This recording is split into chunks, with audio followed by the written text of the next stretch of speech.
scholar at Tata Institute of Social Science, and I am very, very pleased to invite Professor Umesh Bagade, our speaker for a day, and everyone knows who comes to hear him. So before I introduce our speaker for the day, I just want to tell you a little bit about the Speaking from Margin. So the Speaking from Margin is an academic platform for research scholar, social and political activists, and students to engage with contemporary social science issues. It brings untouched voices from various marginal space. So the aim behind the series is to expand the critical engagement with the social, political, and intellectual theories. So previously, Margins have invited many scholars like Professor Kancha Elia, Professor Rajiv Bhargava, Professor Satish Deshpande, Professor Sundar Sarukai, etc. So with that, it is my great pleasure to introduce Professor Umesh Bagade. So the Professor Umesh Bagade is a professor at the Babasaheb Ambedkar Marathwada University. His research and teaching interests include the history of anti-caste movement, intellectual and social history of modern Maharashtra, and he has written a number of books on historiography, and he had number of papers on studying of caste economy, history of gender consciousness. So today he will talk to us on a very important topic, which is I think many social scientists have missed or they are hesitant to take in their classroom discourse. So the topic today is on Gail Omvedt and Indian social science in the making of a new paradigm. So I would like to welcome again Professor Umesh Bagade. So the event will go like that. So speaker will speak about 35 to 40 minutes, and after that we will have a Q&A session. So you can ask a question in a chat box, or you can raise your hand so that we can do your question one by one. So again, I would like to invite Professor Bagade. Thank you. Thanks, Sangarsh, and thanks to Speaking from Margin. You have invited me to deliver a lecture on Gail Omvedt. Gail Omvedt has carried out a paradigm shift, not necessarily in the field of economics, but the field of social sciences as discipline, but in a kind of, we can say, everyday social movements. The world of everyday social movement is also, in certain sense, was impacted by Gail Omvedt.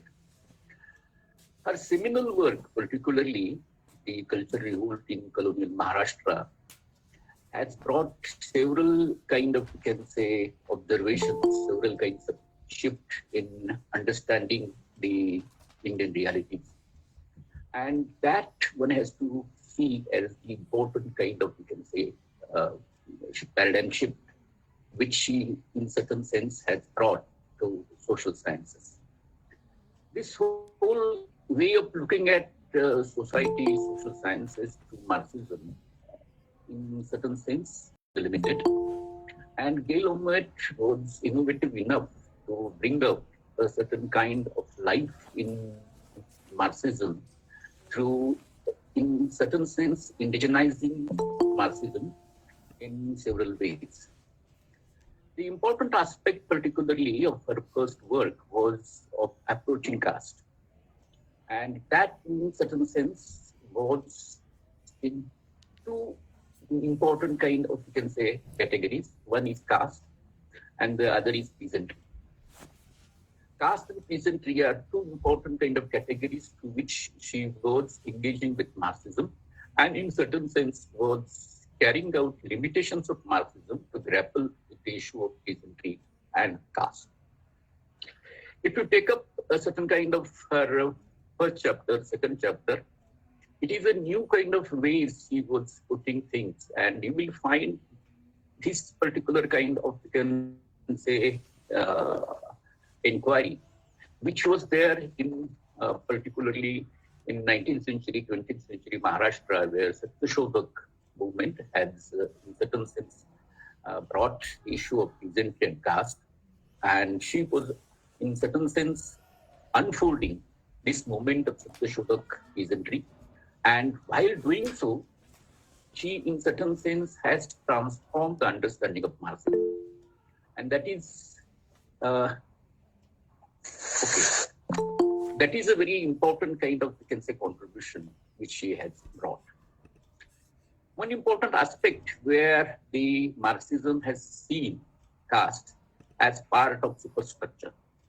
And this whole debate, particularly, that caste is seen as superstructure and therefore is not seen as the kind of ground of material transformation. Means Marxism as a principle, Marxism as a party has seen that caste is not reality. Caste is part of superstructure. Caste is part of ideology. And here in the first book, Gail Omvedt is arguing caste is part of materiality. So this is an interesting kind of, we can say, shift which Gail Omvedt brings in, that the caste material aspects and particularly caste and peasantry are explained. Here, she, in certain sense, give a very revolutionary interpretation of Fuleism. And that is very important, that she, in the history of Maharashtra even, she, in certain sense, brings out the revolutionary paradigm of Mahatma Phule. And you will find that her article, particularly in his book, which was published later on in EPW also, argues that Mahatma Phule was revolutionary. And why Mahatma Phule was revolutionary, and that in certain sense is explained through the way Mahatma Phule has grappled the issue of caste. And particularly the cultural processes which in certain sense subjugate caste exploitation. The processes of, we can say, exploitations are carried out through caste subjection, and that particularly is highlighted by Gail Omvedt. And certainly because of that this system of caste exploitation is largely carried through ideology, culture, and ideology and cultures are instrumental in exploitation of peasantry, caste and peasantry. This is an important kind of, you can say, explanation which she brings in the first book. Secondly, one has to understand that she is now not only employing the Marxist terminology as surplus appropriation, and you will understand that she talks about primitive accumulation, and the Marxist notion of primitive accumulation is associated with Phule, and how Phule in certain sense is explaining the primitive accumulations where the Brahmin moneylenders have in certain sense amassed wealth, and because of that amassing of wealth, they could be moneylenders. So this usury was practiced by the medieval Brahmins, and this medieval Brahmins has in certain sense accessed wealth through this process of cultural surplus accumulation, that is religious surplus accumulations. And through this religious surplus accumulations, the primitive accumulation has taken place. So this very nuanced ways of interpreting Phule and Phule's understanding of primitive accumulation, and then this whole kind of relationship between peasantry and the Brahmin moneylender, these particular kind of, can say, condition of caste is explained by Gail Omvedt. Gail Omvedt, in certain sense, therefore, unfolds this resistance particularly against the exploitative condition of Maharashtra, and where you will find that she invariably explains the caste movements particularly in Maharashtra, which in certain sense raised a battle raised a battle against the two important kind of, you can say,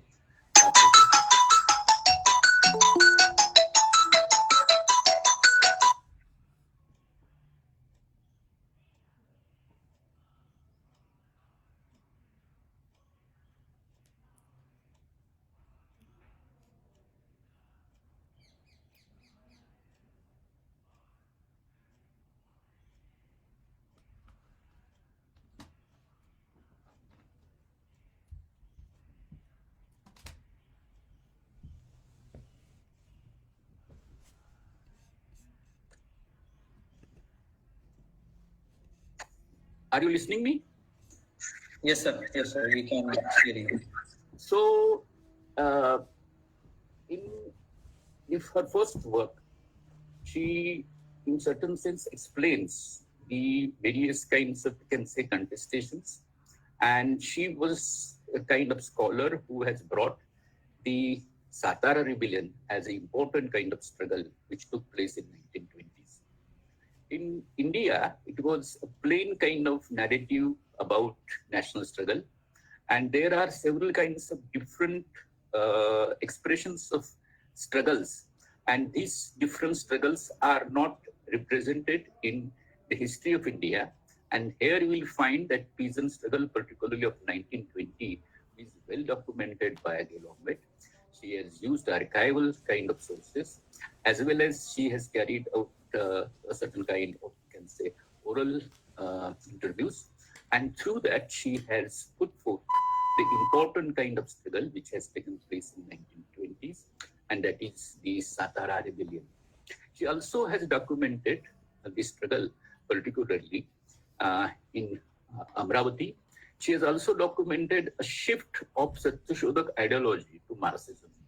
There is an interesting kind of, we can say, changes which has taken place in Maharashtra.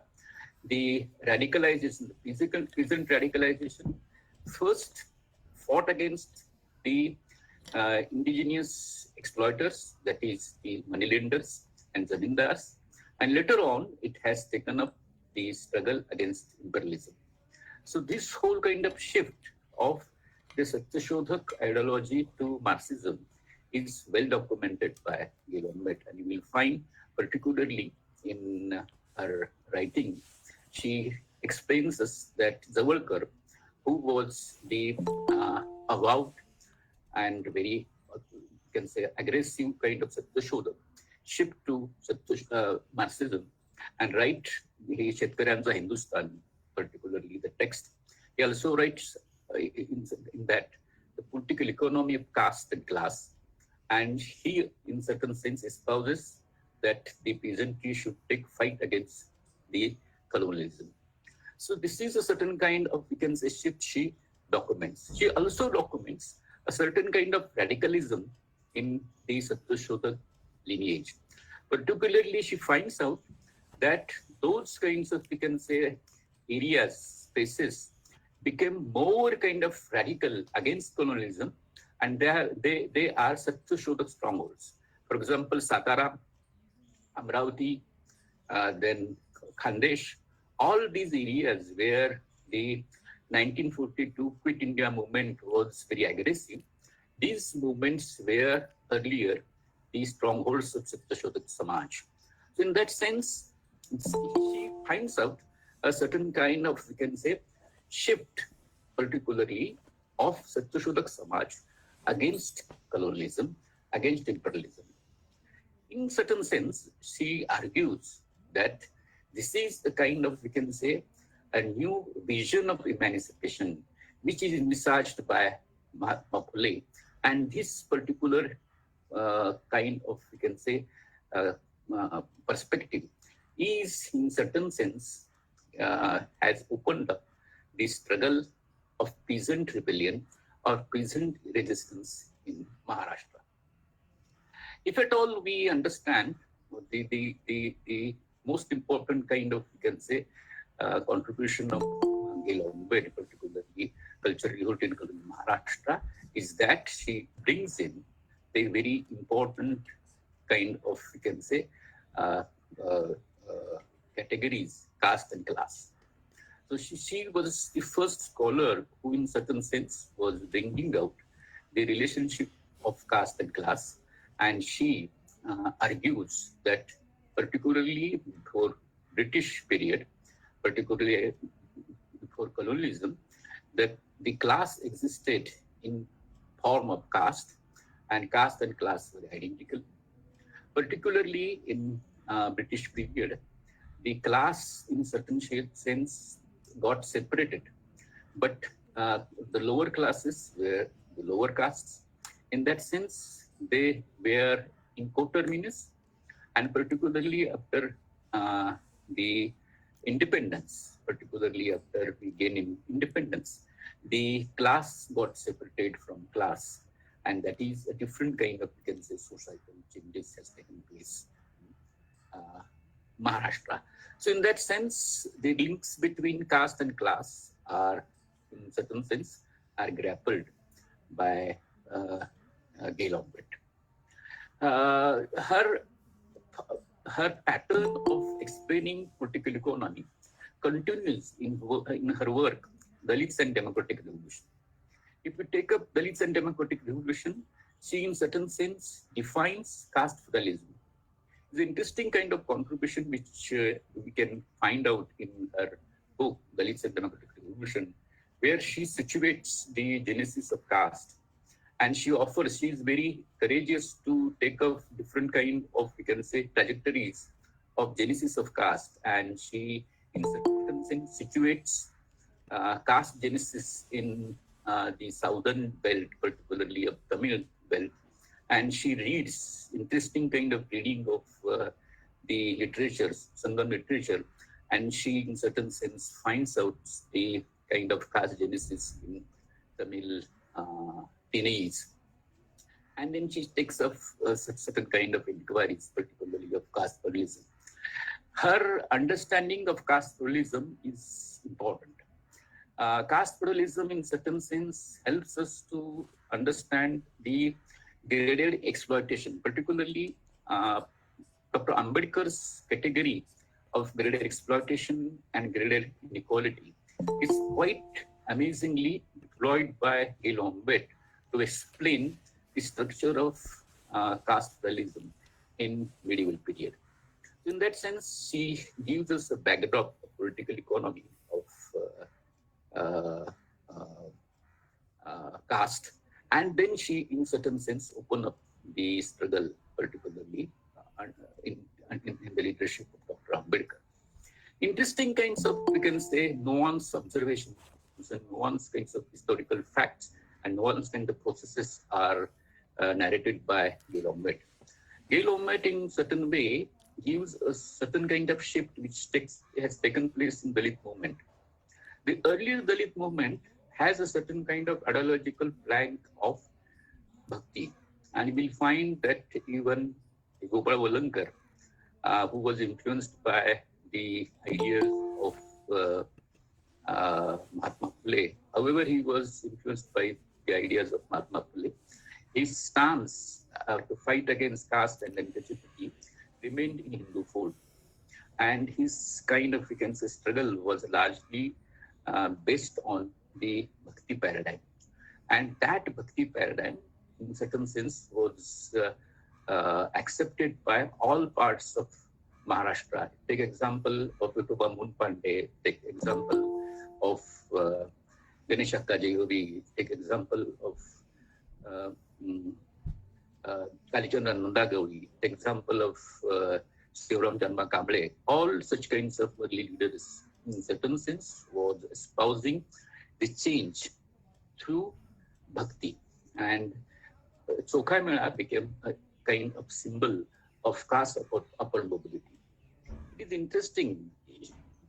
Gail Omvedt was the first historian who, in certain sense, has brought out how Dr. Ambedkar has brought shift, particularly by absolving the bhakti paradigm. Bhakti paradigm, in certain sense, was in a way was a process of caste reconciliation. Babasaheb Ambedkar, in certain sense, puts the struggle against caste, where Sokhamela, particularly the saint figure who was in certain sense revered by the early kind of leaders. And there was an annual kind of, we can say, Jayanti was performed. And here you will find that Gail Omvedt, in certain sense, marks that after the intervention of Babasaheb Ambedkar, the Sokha Jayanti, the celebrations of Sokha Jayanti was stopped, and later on, the struggle was shifted to different paradigm. So Bhakti as a paradigm of caste upon mobility was in certain sense absorbed, or was in certain sense was taken aside by Babasaheb Ambedkar, and the kind of, we can say, struggle which he initiated was radically different than of you can say earlier kind of struggle. So she, in certain sense, defines the autonomous Dalit struggle, and in certain sense, she explains us how this autonomous Dalit struggles has taken place in several parts of India. And you will find she has done interesting work, particularly of explaining not only Mahar Satyagraha, but interestingly, the struggle particularly of Khoti agitation. She, in certain sense, gives us a very authentic description about the peasant radicalism under Dr. Ambedkar. And she argues that the alternative nationalism could be seen within this period of Independent Labour Party. The phase of Independent Labour Party was the phase where you will find the Marxists always, in certain sense, espoused the national revolution. And here you will find in Ambedkar's kind of, you can say, struggle, particularly Independent Labour Party struggle, as the alternative view of nationalism, alternative kind of, you can say, contestation of nationalism. And you will find that particularly this is the kind of, we can say, book, Dalits and Democratic Revolution, where you will find Gail Omvedt defines what is Ambedkarism. So if you want to understand what Gail Omvedt is interpreting Ambedkar, what is her hermeneutics of Ambedkar, what is her interpretation of Ambedkar, you will find that particularly she defines Ambedkarism in Dalits and Democratic Revolution. So broadly, you will understand that her work is original, her work is reliable, her work in certain sense is archival, her work in certain sense is informed by theory, her work in certain sense is gained a certain kind of different interpretations, insights from various kinds of themes, and she opens up a certain kind of struggle of India particularly. The first book is about the struggle of Satyashodak non-Brahmin movement. The second book, which talks about the struggle of Dalit movement. And both these books are important to understand the whole kind of changes which has taken place in India. Interestingly, one has to understand that what exactly we can learn from her, and what exactly what is her paradigm, which is in certain sense important. The concrete ways to approach caste. So one has to understand that this is not exactly the Marxism or the proper kind of, we can say, sociological theories, but the kind of observation, insights offered by Phule and Ambedkar. They could be more important to understand caste and class. So interestingly, one has to understand that particularly Phule's observation about caste as slavery, Dr. Ambedkar's understanding caste as Hindugani, Ambedkar's understanding of caste as degraded exploitation and inequality. So these all such kinds of, you can say, categories are deployed by Gail Omvedt to understand caste. Secondly, one has to understand that particularly the Marxist notion of class, which is in certain sense is parochial, and in certain sense not parochial, in the sense of this very universal way of understanding class is not in certain sense applicable to India. And here the class, particularly in form of caste and class, the interrelationship, the complex relationship between caste and class in certain sense is approached by Gail Omvedt.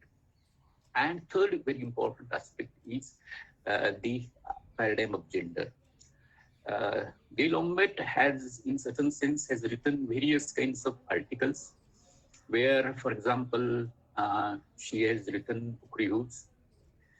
She has have had dialogue with Comrade Sharad Patil, who has written about the caste genesis particularly. He has also written about the matriarchy in ancient period. So we'll find Gail Omvedt having debate with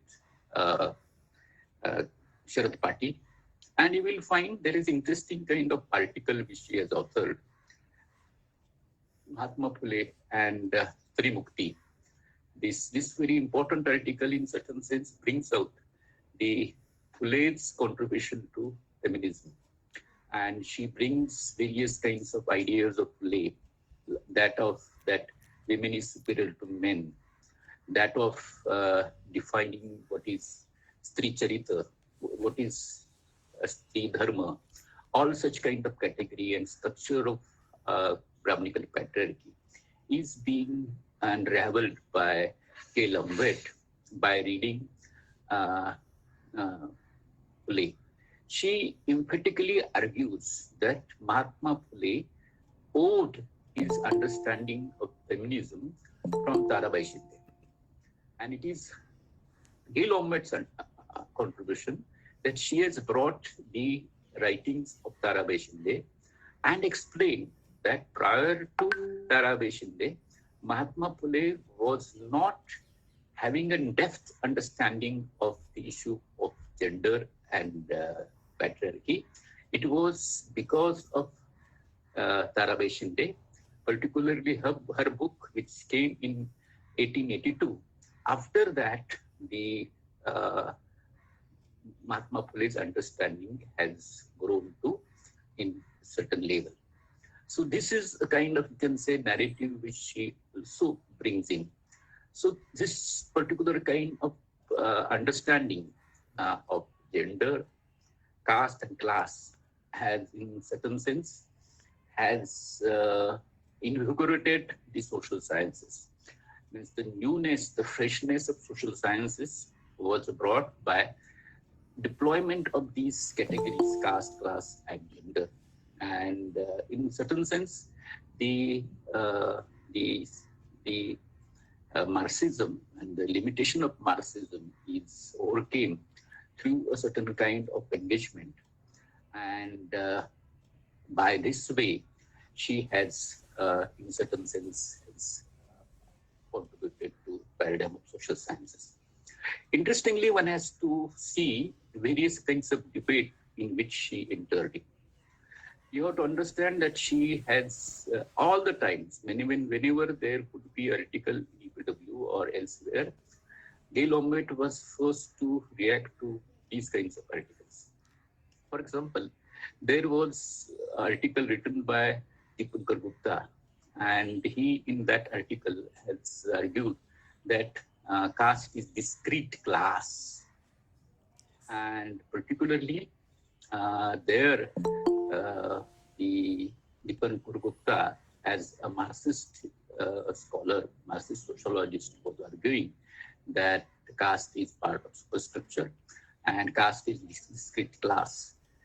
These articles were read by Gail Omvedt, and Gail Omvedt has given reaction to it, and EPW has published her articles where she, in a very certain way, establishes the fact that caste is materiality and caste is not discrete class. So in that sense, you have to understand that she entered into debate to several kinds of, I can say, views. For example, there was Madhav Nadkarni's article. Madhav Nadkarni has written about caste, and he has said that the caste, in certain sense, gives space to environmentalism. So there is a least kind of consumption, and this least consumption is carried basically because of caste. And that is what exactly is justified, valorized by this man called Madhav Nadkarni.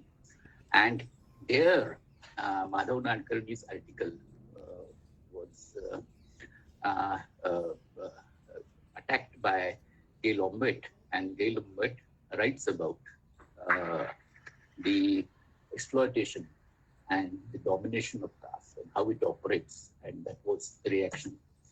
There is an interesting article which has EPW, which appeared, and where it is written that it was colonial construction that Brahmin are, in certain sense, seen as the conspirator of caste. And this idea particularly is colonial construction, and that idea was influenced on Phule, Ambedkar, and many others. This article was also, in certain sense, was read by Gail Omvedt, and reaction to this was also given by Gail Omvedt. Gail Omvedt was constantly engaged in the everyday kind of issues. She always used to write, and you know that later on she has written on Seeking Begumpura. She has written Understanding Caste and several other books. And you will find that her contribution, particularly in field of social sciences, in certain sense, gives us a new horizon to walk in. I thank the organizer, particularly of Speaking on Margin, to give me opportunity to speak few words about Gail Omvedt. If you have any questions, I will happy to answer. Thank you very much. Thank you so much, Umesh Bagade. You have actually underlined the many things about Gail Omvedt and her paradigm framework or methodology. So now I would like to open the platform for audience. If they have any questions regarding today's presentation, so they can ask. You can raise your hand or you can write your question in a chat box.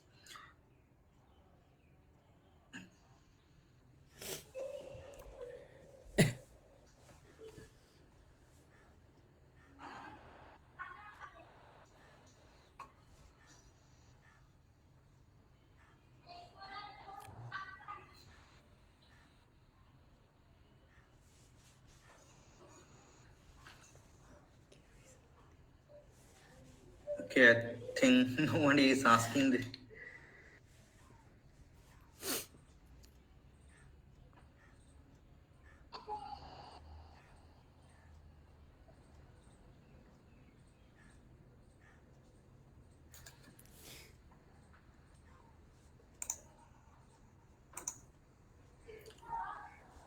So I think Sonali has a question. So can I read a question so that we can? Yes, you can read. Yeah. Thank you for your talk, sir. Can you reflect upon Omvedt historical methodology and how it was different from mainstream academia? Thanks for this question.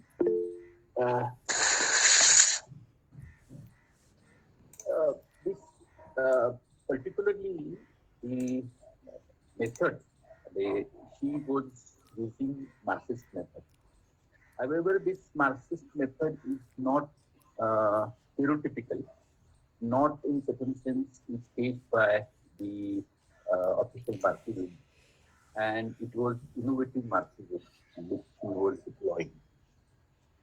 For example, you will find that her argument, particularly of genesis of caste, is mostly built on the Marxist history, where she is not taking up the theoretical moorings of Marx aesthetic mode of production.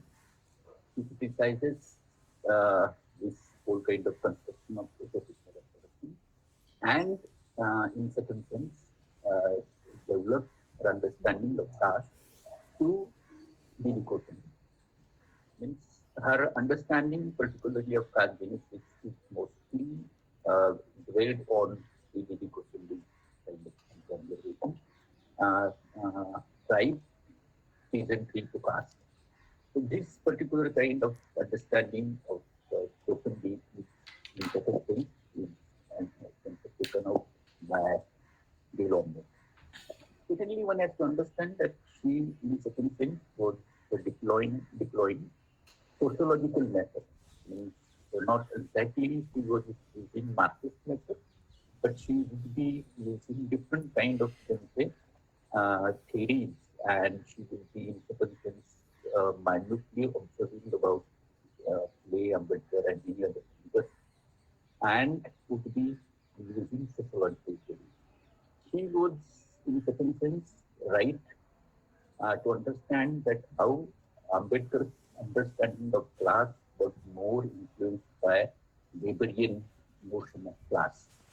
And in certain sense, her understanding was informed by the sociology and the sociological theory, which she used to, in certain sense, to interpret the history in certain ways. Third important thing, which in certain sense he goes far ahead, that there is a Marxist stages of development, and Gail Omvedt was more open for explaining about these kinds of philosophical narration of stages in Indian history. Mostly one has to understand that because of her innovation, he could, in certain sense, interpret and understand, judge, value the arbitration as the important revolutionary of India. Her, in certain sense, contribution, particularly in sense of Marxism and Marxist methodology, that to develop the idea of democratic revolution, this very anti-caste democratic revolution, and that she in certain sense espouses in Ambedkar. And this particular kind of, you can say, understanding is quite a kind of strange way of looking at history. And in this way, we contribute to the conception of history favorably. Okay, Ganesh, you have a question? Yes. Can I? Yeah. Yes, please. Okay. Thank you, Sangharsh, and thank you, Professor Bagade, for your wonderful talk on a brilliant scholar of Indian social science, actually. So my question is like a bit confused. When we are coming to the study and explain the social sciences and grasp some social phenomenon, then there is a debate. Most of the time we are familiar with the debates like who will theorize or who will actually write about the social sciences, the question of authenticity and the question of ethics of theorization, right? So here, when we come to look the works of Gail Omvedt work actually reflects particularly on the question of caste more than a person actually experience the caste, these questions of experience and theorization. So, and since she is not exactly a kind of experiential accounts of caste, particularly from the Indian context. So, how do you position her scholarship or her brilliant scholarship to theorize such a way that caste is more than somebody experience in a childhood, from the childhood? So, this is my one query. Thank you. Thanks for this question. I will approach this question in two different ways. One is that the gradual cliche understanding of Gail Omvedt would be that she was organic intellectual, and in certain sense, she was living with the people who were expressing caste, and through their kind of, we can say, experiences, Gail Omvedt has grappled the caste. But we have to understand that this has to be discussed in more broader theoretical framework. And therefore, I will somehow bring in the Mahatma Phule Mahatma Phule in 19th century has challenged the Brahminical scholarship to uh, to write about or to represent the untouchables, the peasantry or women. And there you will find that Mahatma Phule talks about "Jis tana lage, wahi tana jane, bija kya jane gawara hai." Means the pain which is borne by the body only knows about that pain. No other can know about the pain. So the issue of authenticity is very, you can say, very important in Phule's thought. And Phule, as thrice or fourth, has quoted Kabira's Doha, "Jis tan lage, wahi tan jane, bija kya jane gawara." So here is an interesting kind of, we can say, situation which you all are encountered in, you all are trapped in. And what is this condition? And that condition has to be understood. Professor Guru, in his book, Cracked Mirror, talks about that experience is not knowledge. Knowledge is universal. Knowledge is objective. Knowledge, in certain sense, is accurate. And so, in this sense, the experience is personal. The experience is subjective. The experience is in certain sense is not in certain sense universal. So, how the experience can be turned into a knowledge? That is the paradigm which, in certain sense, he puts in. Here one has to understand that this is a paradigm where Phule in certain sense gives an answer. Phule has given later, particularly to Ranade. Ranade at that time has organized a Granthakar Sabha, and in that Granthakar Sabha he invited Mahatma Phule. And Mahatma Phule has rejected that he won't be part of that conference. And here he says that you can't understand the pains of Shudra to Shudra. And now here is a certain kind of position where the change, particularly the paradigm which he suggests is that if at all you have Akshay Bandhu Priti, means if you can have a certain kind of Bandhu Priti, which is the brotherly love or sisterly love, and you have commitment for human rights. If you have commitment about human rights, and if you are having the Akshay, which is not the, it is eternal bond of brotherhood, eternal bond of sisterhood. If you are having this particular condition of knowing, then and then you can understand about our pains. So this is a certain kind of position which in certain sense is accessible to those who don't have experiences of caste. Means if at all we take Mahatma Phule's positioning that how those who are not having experience of caste can talk about caste is through this kind of, you can say, position of Akshay Bandhu Priti and position of commitment to human rights. If these two essential qualifications are there, if you are passionate enough, if you are driven enough to have this brotherly, eternal bond of brotherliness or eternal bond of sisterliness and commitment for it, then and then one can access the experiences, and that experiences can be turned into knowledge. So interestingly, one has to understand Gail Omvedt through her kind of interesting works. And that work I will cite is her interview with the peasant women. The untouchable peasant women is interviewed by Gail Omvedt. And Gail Omvedt, by giving the by documenting the interview, she interprets, she analyzes the whole experience of Dalit women, Dalit laboring women, Dalit laboring landless women, And there you will find that is this is the way she access the experiences of the Dalit landless women.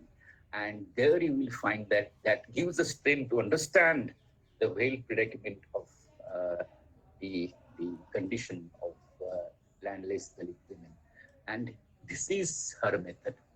And that I will suggest you to follow, that she takes up a certain kind of very accurate kind of questions. And these accurate questions are accessed through the experiences of the low caste. So caste experiences, those who are having caste experiences, has to be accessed. And how this can be accessed, this is a kind of proper procedure. And this procedure of eternal brotherhood or eternal sisterhood has to be in certain sense very important. And that you will find in her interview particularly. I think it is there in EPW's kind of website, where you will find this, and you can say learn from her that how she in certain sense access the authentic experiences of caste, and how she in certain sense builds sociology of caste through that. Okay, thank you, Ganesh, for that wonderful question. So we have another question in chat box by Kushbu Sharma. Sir, can you please suggest some writings of Gail Omvedt where she draws the inextricable linkage between institutions of caste and gender and sees patriarchy as being essentially rooted in caste as far as South Asia subcontinent is concerned? I have read her articles, which are in certain sense published in booklet form, where she was offering a very interesting kind of inquiry of patriarchy. I forgot the name of that book particularly. It was a longish kind of, you can say, article which she has authored, and it not only deals with the kind of evolution of state, evolution of class, or the emergence of class, emergence of state, and many more kind of, you can say, Marxist problems which are being sorted out in that article, where she, in certain sense, is talking about this. She particularly that I will let you know, because I had that particular kind of booklet which I have read long back. If I could find out, I will can say give you the name of that booklet, and that is very important kind of, you can say, understanding of issues of gender, caste, and patriarchy in that particular article. One. Then secondly, we find it is scattered in several kinds of ways, particularly when she is in the very article which I have in certain sense cited about Dalit landless women, the interview of Dalit landless women.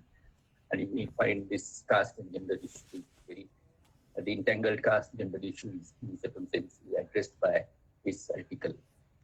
Then even understanding caste, you will find there are certain kind of, you can say, aspect of caste and gender where they are.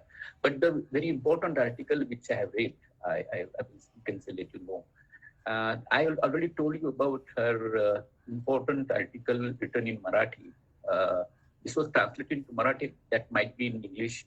First might be in English, but later on translated to Marathi. Mahatma Phule and Stri Mukti, where also you will find that in this booklet, Gail Omvedt is in certain sense, so it's linking caste and gender, and it's an important way of understanding the issue of caste and gender. So there are several kinds of, you can say, writings where you will find that she refers caste and gender. Okay, Vidya Sagar, you have a question? Yeah. Thank you, Sangars, and thank you, Professor Bagade, for this very insightful and very, explaining Gail Ombed's legacy and her contribution to Indian sociology in such a lucid language. The generation of our researchers have been grown by reading your very seminal piece, Ambedkar's Historical Method. I think we all are very, fortunate enough to listen you. So I have one question. I think it's a bit extension of Ganesh's question. So as you mentioned in your presentation, Gail Omvedt certainly, she followed this idea, the framework of Marxism and the Marxist methods broadly in her theorization of marginalization, caste, gender. So when we very closely observe the writings of especially the Indian sociologist, or I would say the upper caste sociologist, where they are not very willing to recognize Ambedkar as a sociology, especially when we read Dipankar Gupta's work or other, the other sociologists, elite sociologists, in terms of their caste affiliation. Or when we come to the writing of Gail Omvedt, and she also come from very different, sort of social affiliation and a very different geographical location, and the difference of agency still remains among these two different, way of theorization of caste. So especially when we read Gail Omvedt's writing, the agency remains with the reader, and agency remains with the marginalized itself. But when we read the others writing, other sociological works, other sociologist work, the agency certainly change from the marginalized community or the lower caste community to their own, so how do you see this this transition of agency within the writing? Uh, I hope it makes sense Thanks to you, for sir. this question. Thanks, sorry. This is tedious question, and that, in certain sense, could be understood by the very position through which she is writing things. For example, her first work, Cultural Revolution in Maharashtra, I could somehow, as a scholar, could see her as rooted as being Satyashudak non-Brahmin subject. It's very interesting that earlier to Gail Omvedt, you won't find anybody, because in Maharashtra, the Satyashudak non-Brahmin movement is stigmatized. It is sidelined. It was ignored as the authentic kind of, you can say, rebellion against caste and against imperialism. It was Gail Omvedt who has brought she has brought in light these whole kinds of, you can say, contributions and sensitivities of downtrodden Satyashudakas. How come she could do it? And that is the interesting kind of part of agency, and that this is the kind of agency where one can situate oneself, and that is where I already can say made a certain point about the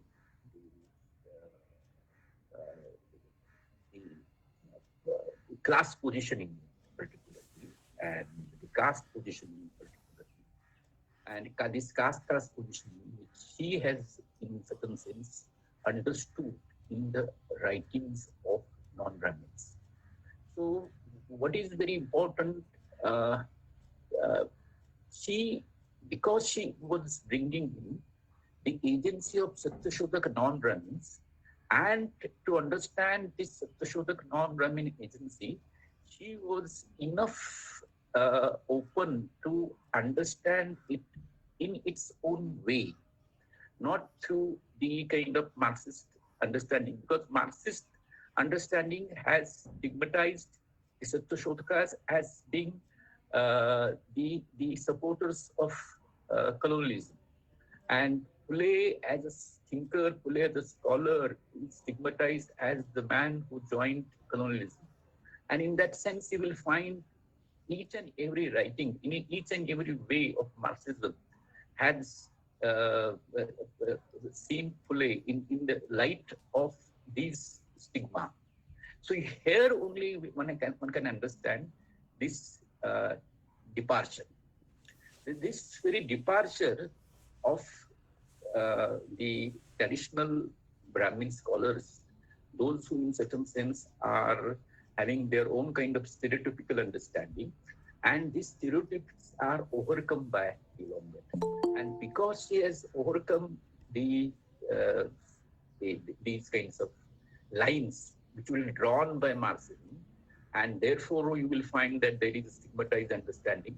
Take example of the writing, particularly of uh, uh, uh, the secretaries of Marxist Party, particularly their kind of understanding. Even the debate was very clear. You have to understand these nuances, and you will find that the party secretary has retorted to Gail Omvedt when Gail Omvedt has written the book Cultural Revolt in Modern Society. He said that it's anti-Marxist text. Means although Gail was using Marxist paradigm to narrate the Satyashodak non-Brahmin peasant agitation, the article written by the party secretary castigates a remark that Gail Omvedt is anti-Marxist. So in this sense, you will find that this position of non-Brahmin subjective stance is being more closely understood. And you have to understand that Gail Omvedt became a part of the legacy. For example, you have to understand that those who were part of Peasant Labour Party, Peasant Workers Party, Lal Nishan Paksha, she was working with Lal Nishan Paksha in Maharashtra. She has carried enormous kinds of, we can say, she always remained with a certain kind of moment. You will find Lal Nishan Paksha, even she was part of the Shetkari Sangatna, which was started by Sharad Joshi. And you have to understand, she was instrumental in drafting the feminist kind of, we can say, agenda in Sharad Joshi's struggle. She was so much in kind of ideological league with Sharad Joshi. She at that time defended liberalism, because Shetkari Sangatna at that time was defending liberalization and globalization. And therefore, at that time, Gail Omvedt has written articles in favor of globalization. That one has to understand. The Gail Omvedt has a certain kind of positioning of assimilating with subjective stance of movement. And therefore, you have to understand that she was married to Bharat Patankar, who was full-timer to Samik Mukti. And not only that, she even though she was in Samik Mukti, she always, in certain sense, espoused the Dalit subject. And she was always wanted to know what is Dalit subject, what is the feminist Dalit subject, what is the peasant non-Brahmin subject. So all such kinds of subjects are very closely, in certain sense, ingrained by Gail Omvedt. Gail Omvedt, in her whole life, was dedicated to the cause of movement, and because her passionate commitment to movement, she could bring out this change. The others, they are the official Marxists. They might have a kind of intellectual kind of circles. Gail Omvedt lived with common workers. If you take Gail Omvedt was always with working class women, working class men, the peasantry, Dalits, and she was always with Dalits. You have to understand that she was also part of Kanchiram's kind of organization. She helped Kanchiram. Kanchiram was very much in this, showing respect to Gail Omvedt. And so in a certain sense, they collaborated together. In certain sense, you have to understand, being part of the actual kind of, you can say, lively kind of, you can say, subjects which are in certain interacting to change the world. Gail was one of them. Gail was such a way committed to the cause that Gail herself converted to Buddhism. And identified with the kind of Dalit rebellious subject, that is the Buddhist subject. So her positioning was to associate with the downtrodden subject. And there you will find that her kind of contribution was seminal basically because of that. Okay, Mayank, you have any question? Hello, am I audible? Yes. Go ahead. Yeah. Thank you, sir, for this wonderful talk. As with this, Agassi was telling that we have read your seminal article, Ambedkar's historical method. So I wanted to, I read that article. So there was one paragraph which you have quoted from Gail Omvedt's work. So I wanted to just clarify this doubt which I had. So you have quoted that, but this paragraph is but the base is not building. The building is erected out of economic relations, uh, from social religious structures. The building has got as much truth reality as the base. If we want to change the base or the economic relations, the building needs to be knocked down. So as we have discussed that she is a Marxist scholar, so I wanted to just clarify this. So what is her stand if we want to knock down the building or we want to change the economic structure? So exactly what does she mean? She quoted Dr. Ambedkar. Means, this is the quote which she is giving it from Dr. Ambedkar. Okay, yeah.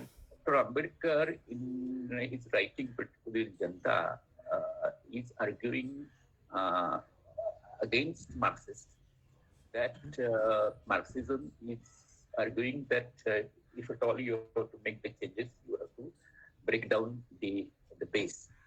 And when Dr. Ambedkar makes the point that if at all there is a building, from where you will start demolishing the building? You will start demolishing the building from the top, because this is a building. So this particular kind of Ambedkar's observation is in certain sense argued by Gail Omvedt, and I'm quoting Gail Omvedt. This is a quotation of Ambedkar, and I am taking this quotation from Gail Omvedt. That is what exactly is the fact. Okay. Actually, I confused. I thought this is by Omvedt. No, it is not Ambedkar. It is Okay. Dr. Ambedkar's kind of, you can say, argument, and this is quoted by him. So, but if I ask you, like, so then what's the stand of Gail Omvedt on this, on the modus operandi to Yes, change the it's basically because if you take culture revolt in Maharashtra, yes, the culture is important as materiality. And therefore, the fight against the Brahmanism, particularly a alleged fight against Brahmanism and cultural kind of establishment, is validated by her writing, and that where she, in certain sense, accepts the opinion of Lena. That if at all you have to fight the caste, then you have to fight the culture, ideology, and structures of, you can say, dominations, which are, in certain sense, instrumental in building the materiality of caste. And that is where, she, in certain sense, is siding with Lena. Okay, thank you, sir. Okay, I think even I have one question to Professor. So, as we know that caste is globally debated now. So my question is to Professor is that how do we understand like caste and race through the lens of Gail Omvedt? So as we know that the caste, it doesn't have a permanent address, and so it has become very fluid. It's crossing the boundaries from India to US to UK, and so now there is like debate between racializing the caste or vice versa or something. So how can we like understand this debate between caste and race contemporary, especially through the lens of Gale? Uh, Thanks for this question. I would give the answers in a way that the way Ambedkar theorized about caste. Ambedkar, in certain sense, was theorizing about caste to the metaphoric kind of deployment of slavery. So it's very interesting that why Ambedkar has enormous kinds of insights to unfold caste, and why Ambedkar could do a kind of exercise where he could explain caste more profoundly than anybody else is basically because Ambedkar has used the category of slavery, and to the category of slavery, Dr. Ambedkar, who in certain sense explains various kinds of processes of subjugations. For example, if you take his articles about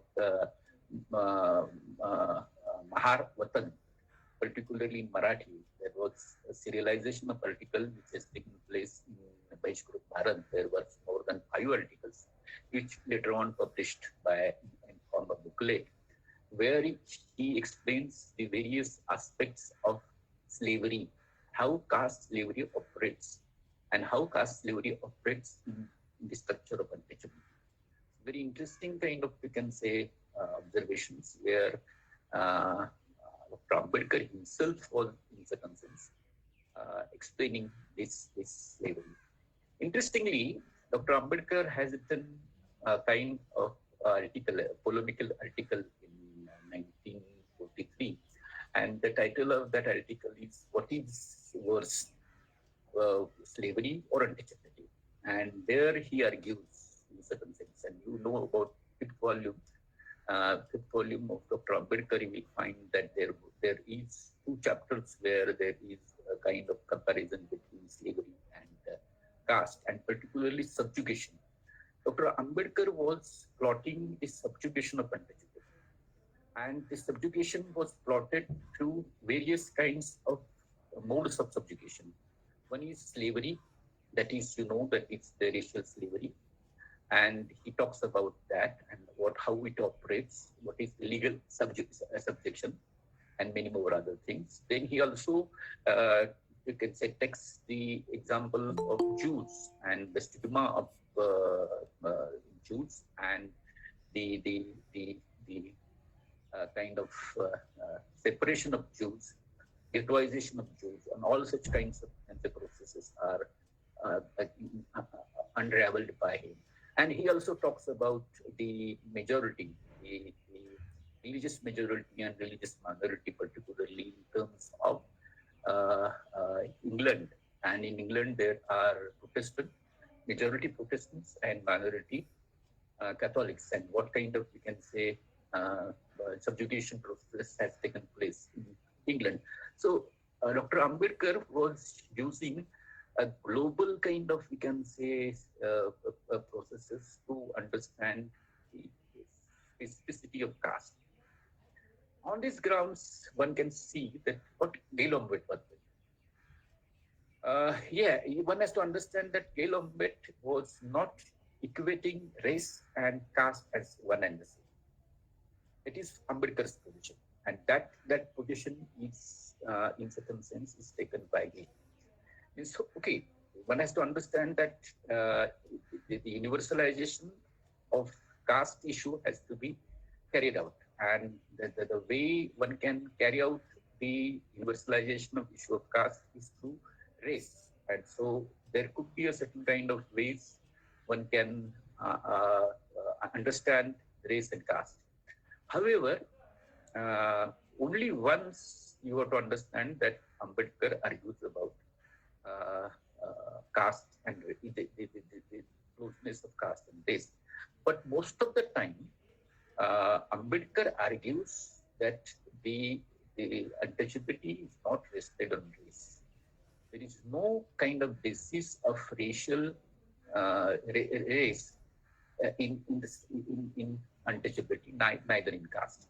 So one has to understand that this is a kind of understanding of Dr. Ambedkar, and which is very peculiarly different. Although Dr. Ambedkar has used the slavery, racial slavery, to understand caste and untouchability, but the untouchability cannot be equated as race. Race is the constitution, and caste is the constitutions. Both are not one and the same. One important aspect, that if you are to universalize the issue, race and caste can be equated as a systems of exploitation and domination. So the subjections and the process of subjections and exclusions could be understood through these kinds of, you can say, categories. But as far as I understand, neither Ambedkar nor Gay is, in certain sense, relating caste or racializing caste or casticizing race. That is not being done by neither by Ambedkar nor by Gail Omvedt. So, is there any other question?